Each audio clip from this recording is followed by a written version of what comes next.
With all the latest in news, sports, and entertainment, you're watching the BooneTV Buzz, Iowa's most watched high school news show.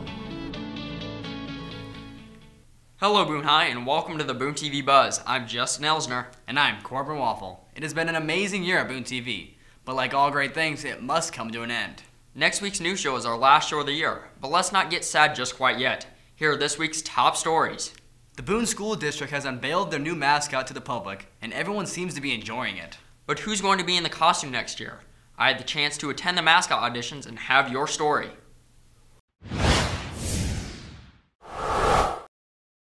With the reveal of the new mascot, Boone High is in search of the perfect student to fit the persona of the Torador. Mascot auditions took place this past Tuesday night, led by former Iowa Hawkeye mascot, Principal Chris Byam. So we had our mascot tryout today, and the tryouts consisted of a 30 to 45 second skit where they could dance or they could do some voiceovers or whatever they wanted. Then we also had props where they had to pick a prop and use it for what not the intended purpose of the prop was. And then the last thing that they did was in a scenario situation where we gave them a couple of scenarios and how they would react to things. But before anyone is cheering on the crowd at football or basketball games in the Torador costume, what makes a great mascot? I think what makes a good mascot is that somebody that has kind of the ability to take themselves out of their own persona and able to put themselves into a persona that's created for the mascot. So the Toreador is his own person and his own personality, and so being able to display that personality and keep it consistent throughout is one of the most important things that you can do. I met up with one participant in the tryouts who wished to keep their identity a secret and asked him or her why they wanted to be the next Torador. Well, there's just a lot of opportunity that comes with it, just being outside the classroom, and something that I think would be fun without having to kind of be yourself and act that weird like yourself in front of the whole student body. You can look forward to seeing the new mascot at many upcoming events. From BooneTV, I'm Justin Elsner. The VHS Thespian Troupe had their annual award ceremony this past Tuesday night. BTV's Rachel Ryan attended the event and has your recap of the night.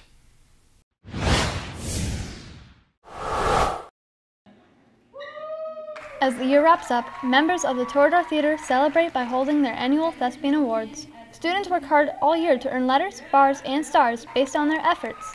They were also recognized for their roles, both actors and techies, in their respectful areas. Senior Sarah Schrupp and Junior Sadie Howard shared their favorite experiences in the theater. My favorite part of my high school career in theater is definitely attending ThesFest every 4 years. It's a great experience, and you're going to meet thespians from every city, and it's great. It's a great experience to bond with my other castmates. My favorite part of theater this year was becoming an honor thespian and emceeing the Thespian Awards. The night ended with the crowning of the new officers, senior appreciation, and the announcement of the fall production, The Addams Family. This has been Rachel Ryan from BooneTV. 2 weeks ago, BHS hosted a special guest speaker to discuss the leadership with the student body. BooneTV's Ben Wagner has more on this event. On Wednesday, May 3rd, Boone High School hosted motivational speaker Scott Bakovich. Scott came to Boone High School to share his thoughts on leadership. I think I come to schools largely for one purpose. I don't feel like students get enough of an active voice on campus. I think it's so much people telling them what they feel as opposed to them actually being able to express it for themselves. And so if I can at least give someone the confidence to stand up, either help someone else or acknowledge that they need help, then my job's done. Scott travels around the U.S. to inspire students to be leaders. Mr. Byam thought Scott's message would be a meaningful experience for BHS. I think Scott has a great message about making their day and about creating family and who's going to be the catalyst to make the changes within our school to be positive and to be, to make our school better. So, I've been challenging all of our senior classes, what's the legacy that you're going to leave and how can we continue to improve things within our school? And so that message, Scott, I think, did a nice job of bringing that to the school.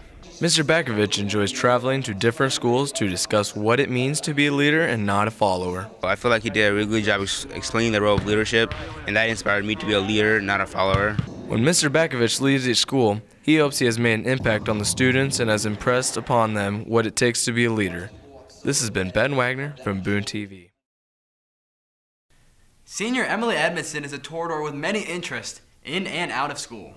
Here's Holly Malice with her feature on Emily. Senior Emily Edmondson has found many ways to keep herself busy around Boone High. Tennis is a sport that has taught Emily some very valuable life lessons. Tennis teaches me a lot about character because you have to be really patient, because on some days it's really windy, and when you go to serve, the wind can just grab the ball and throw it, and it can be upsetting, but it teaches you character, and you sometimes have to deal with other people since you call your own lines and stuff. There are no refs in tennis, so it's also a good thing about honesty. She has participated in speech team all 4 years of high school. My sophomore, junior, and senior year, I made it to state speech team. Speech team has been one of her favorite memories from high school. I really enjoyed the people that I was on it with. You really bond with them over the practices, going over the same thing over and over for about 2.5 hours. And then I also enjoyed the competitions, even though we did have to wake up really early in the morning. It was just fun going and spending a whole Saturday in a school, watching other performances, and then performing for everyone else.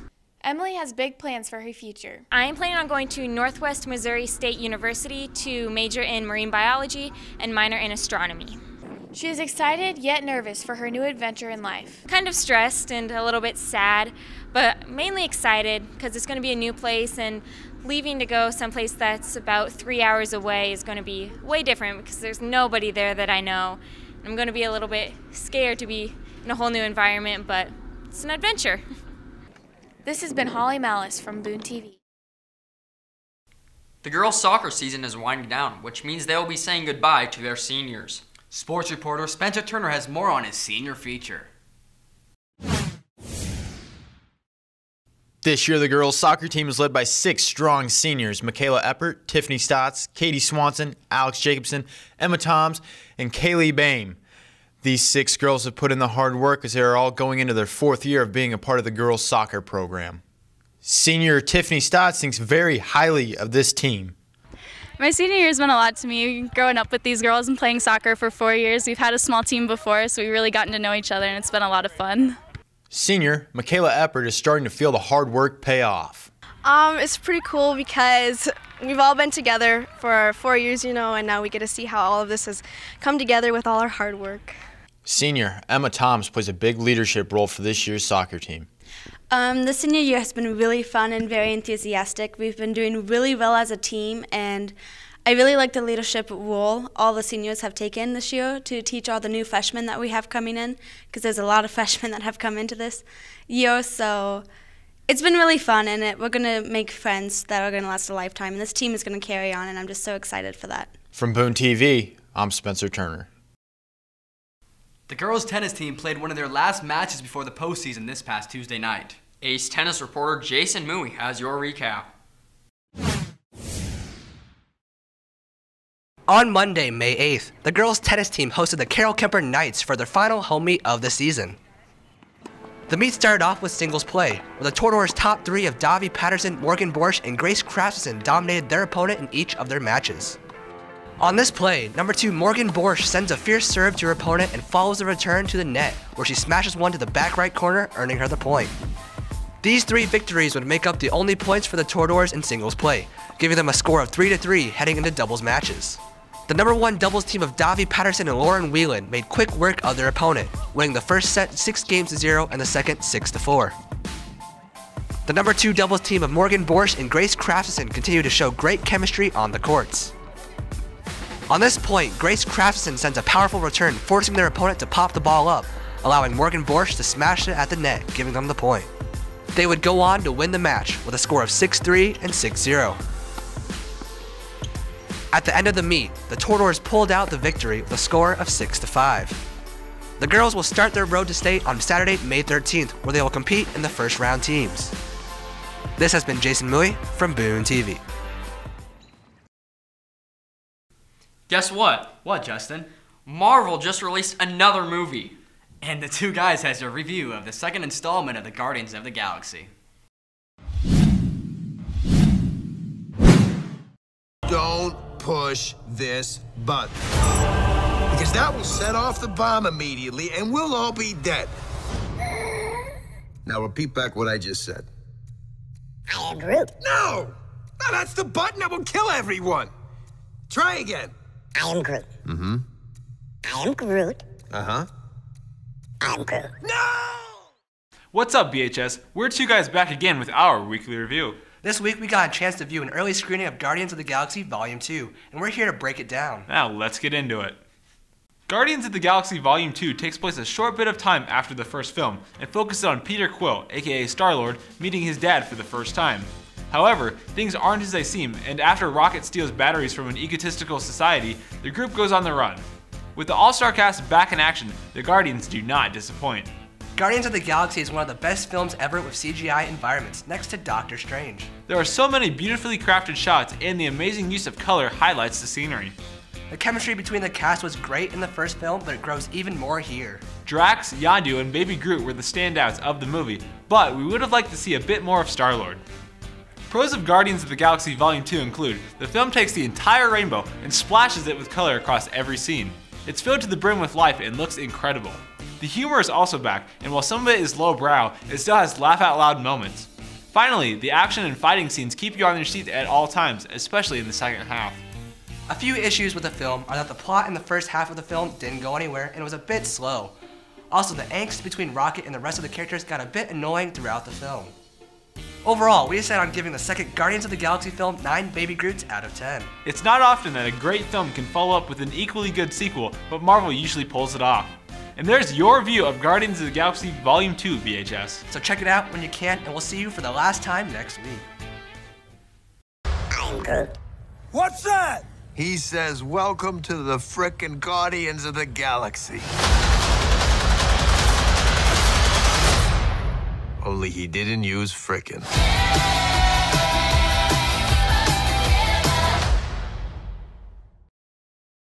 Team Woodruff took the first round win last week in the N60 version of Minute to Win It. Let's see if Team Olsen can make a comeback and make the score even at 1-1.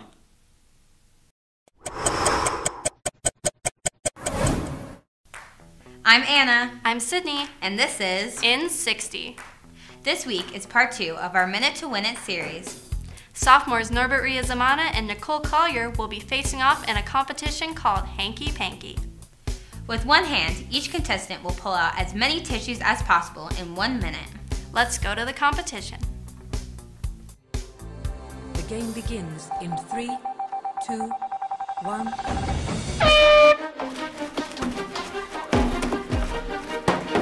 Yeah!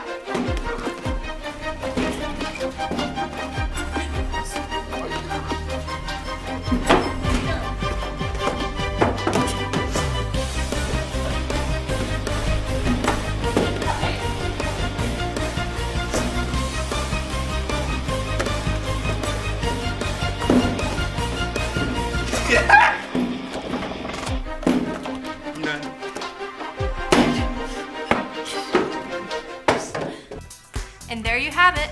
Make sure to tune in next week for the Minute to Win It finale. We'll see you next time on N60. Thank you for joining us for this week's news show. We'll be back next week with all the latest buzz at VHS. In the meantime, please head over to BooneTV.com to check out all the latest videos and written stories. While there, don't forget to like us on Facebook, follow us on Twitter, and subscribe to our YouTube channel. And now, make sure you guys stay safe, stay cool, and have a great day, Boone High.